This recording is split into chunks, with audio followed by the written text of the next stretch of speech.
You are sitting here right now watching this screen, and there is one secret I have carried for decades that has kept me alive, kept me housed, kept me sovereign, and kept every vulture in my bloodline from picking my bones clean while I still had breath in my lungs. I will give you that secret before this is over, but you are not ready for it yet. You have not earned it. So you are going to sit here and you are going to listen to everything I lay down first. Because if I hand you the key before you understand the lock, you will fumble it, and the wolves will eat you alive just like they tried to eat me last Wednesday. Last Wednesday, a 30-year-old insurance broker named Craig walked into my living room in a polyester suit so cheap it caught the afternoon light like a candy wrapper. My son-in-law Robert brought him, did not ask my permission, did not call ahead, just showed up with this boy. Sat him down on my velvet sofa, the one I bought in 1987, with money I earned translating contracts for a firm that would not even put my name on the letterhead because my skin made the partners nervous. Craig took my hand, patted it like I was a retriever at the veterinarian. Then he opened his briefcase and started talking about how my modest fixed income probably could not sustain 5 years of institutional elder care. He had charts, color-coded charts. He had rehearsed his little speech in a mirror somewhere, practicing the exact tilt of his head that says, "I pity you," without saying the words. And I sat there, sipping my dandelion tea, letting him talk for 40 minutes, because a woman who has survived the system for 80 years knows that silence is surveillance. You let them talk. You let them empty their entire magazine into the air, and when they are standing there with an empty clip, grinning, thinking they have won, that is when you move. But I did not move yet, not on Wednesday, because the real ambush was not Craig. Craig was just the scout. The real war started Thursday night at my daughter Diane's birthday dinner, and what happened at that table is the reason I am sitting in front of this camera today, talking to you like you are someone I need to train for combat. Robert stood up at the head of that table with a crystal glass of wine in his hand. 12 people watching. My neighbors, my daughter's friends from her book club, the woman from the church who brings me hibiscus every Easter. Robert made a toast. He thanked God for the family's health, standard performance. But then he turned to me with that smirk, that particular brand of smirk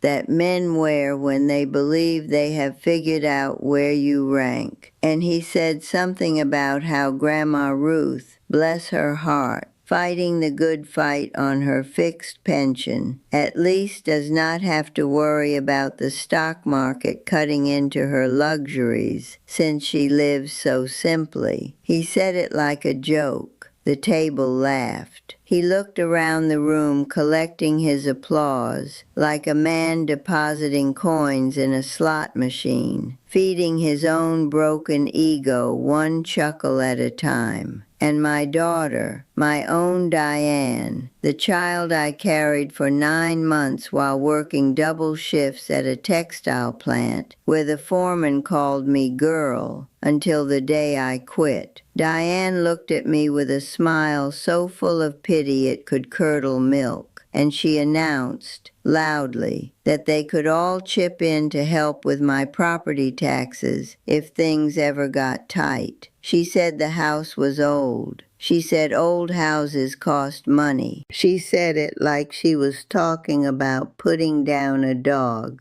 They were not offering help. Let me make that distinction so clear it scars your memory. When someone who owes you nothing offers assistance with no conditions, that can be love. When someone who stands to inherit your land offers to manage your money, that is a land grab dressed in a casserole dish. Diane has been looking at my 3 acres in Atlanta since the day the neighborhood started gentrifying and tech companies began circling the block like real estate vultures. She does not want to save me. She wants to bury me in a state facility so cheap the sheets smell like ammonia and file the paperwork to rezone my property before my body is cold.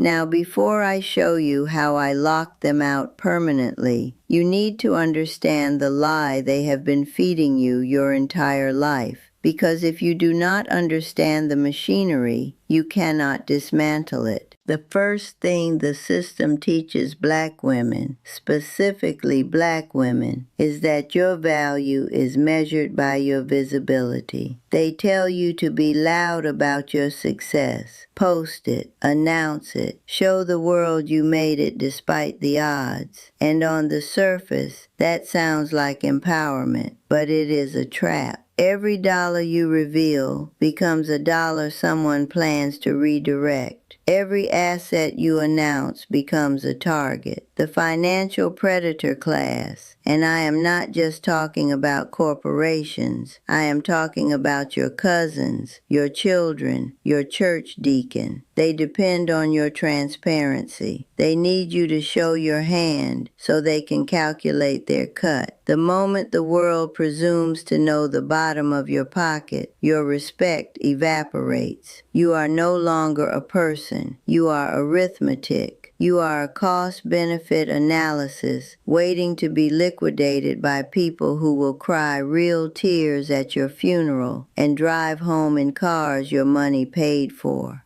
The second thing they teach you is that secrecy is shame. That if you are not sharing, you must be hiding something ugly. They have weaponized openness so effectively that a woman who refuses to discuss her bank account at Thanksgiving dinner is treated like a criminal. But I learned 60 years ago that privacy is not shame. Privacy is armor. Privacy is the only wall the system has not figured out how to climb, because every other wall, your education, your career, your address, they have tools for all of those. They can look up your house on a county assessor website. They can estimate your salary from your job title. But if you keep your mouth shut about the actual number, if you train yourself to never confirm and never deny, they are left standing in the dark, and people who stand in the dark do not attack. They wait, and while they wait, you build.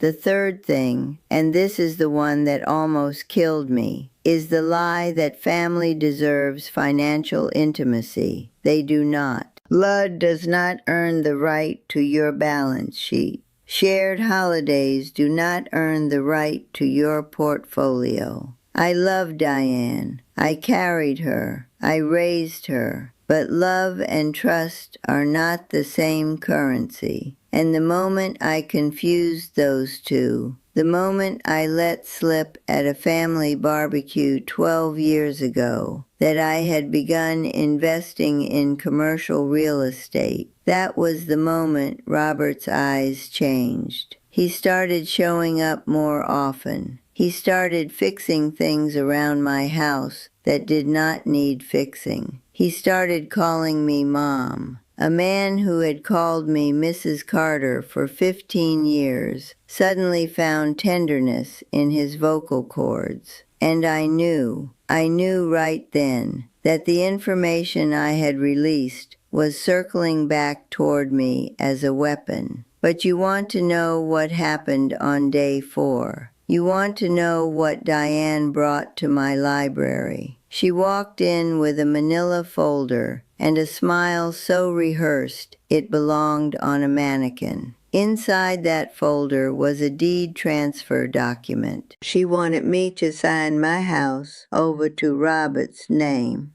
The excuse was Medicaid planning. She said if I ever needed long-term care, the state would seize my home to cover costs. And if the title was already in Robert's name, the asset would be protected. She said it so smoothly. She had clearly been coached, probably by Craig, probably over weeks. And there it was, in the fine print her aging mother's tired eyes were never supposed to catch, a clause granting them irrevocable power of sale within 30 days. 30 days, my home, my land, 3 acres that my grandmother's grandmother walked on when the soil still remembered chains. They wanted it signed over in an afternoon conversation like we were trading recipes. I read every line, twice. I read the clause about irrevocable power of sale 3 times because I wanted the rage to harden properly before I spoke.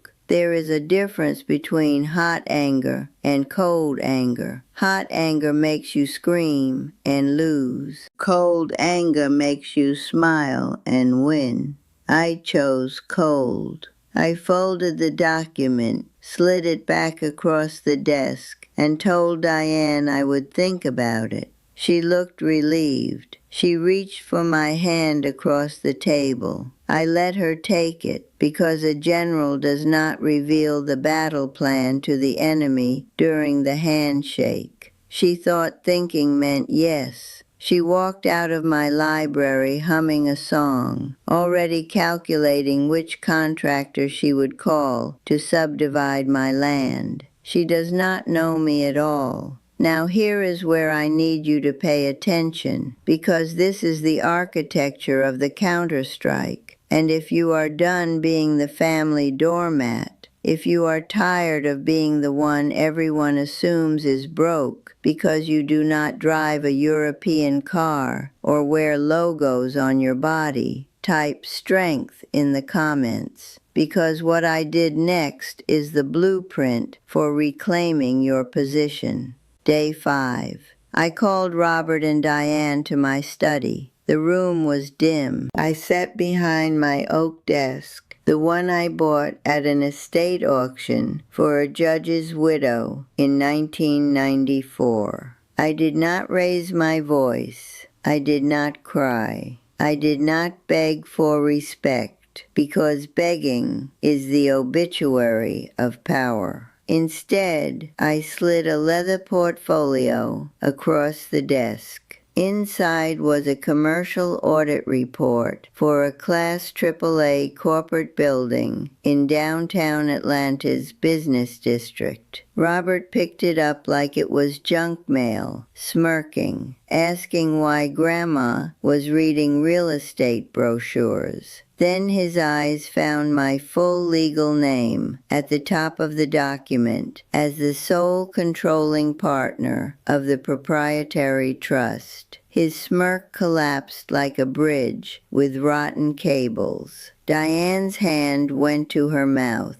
The building was worth 8 figures, 8, and they had been chipping in for my property taxes. But here is what separates a chess player from a checkers player. The building reveal was not the move. It was the bait. I showed them one asset, one single piece, to prove dominance. And in the exact same breath, before Robert's brain could reassemble itself, I informed them that every other account, every residential property, every liquid fund I possessed had been transferred that very morning into a structure of double-blind LLCs registered in Delaware and Nevada.